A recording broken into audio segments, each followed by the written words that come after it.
ক্ষমতায় থাকার জন্য নতুন করে অশুভ প্রতিযোগিতা তৈরি হয়েছে বলে মন্তব্য করেছেন বিএনপির মহাসচিব মির্জা ফখরুল ইসলাম আলমগীর। বৃহস্পতিবার রাজধানীর গুলশানে প্রকাশনা অনুষ্ঠানে তিনি এমন মন্তব্য করেছেন। বলেছেন, সব মামলা থেকে মুক্তি পেয়ে শিগগিরই দেশে ফিরবেন দলটির ভারপ্রাপ্ত chairperson Tarique Rahman. BNP chairperson Khaleda জিয়ার বিরুদ্ধে করা প্রতিহিংসামূলক মিথ্যা মামলা নিয়ে লেখা রাজবন্দির জবানবন্দি বই প্রকাশ করা হয়েছে। বৃহস্পতিবার রাজধানীর গুলশানে বিএনপি চেয়ারপারসনের কার্যালয়ে এ বইয়ের মোড়ক উন্মোচন করা হয়।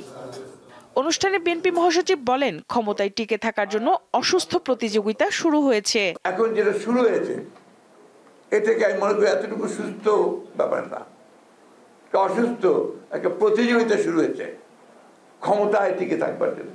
তিনি বলেন, বিএনপি প্রথম সংস্কার করে একদলীয় শাসন ব্যবস্থা থেকে বহুদলীয় গণতন্ত্র প্রবর্তন করেছে। জিয়া রহমান সাহেব প্রথম সংস্কার করেছেন, একদলীয় শাসন ব্যবস্থা থেকে বহুদলীয় গণতন্ত্রে নিয়ে এসেছেন।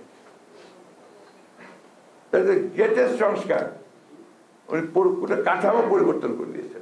বিএনপির দলের ভারপ্রাপ্ত চেয়ারম্যান তারেক রহমান দেশে ফিরে আবার নেতৃত্ব দিবেন বলেও জানান তিনি।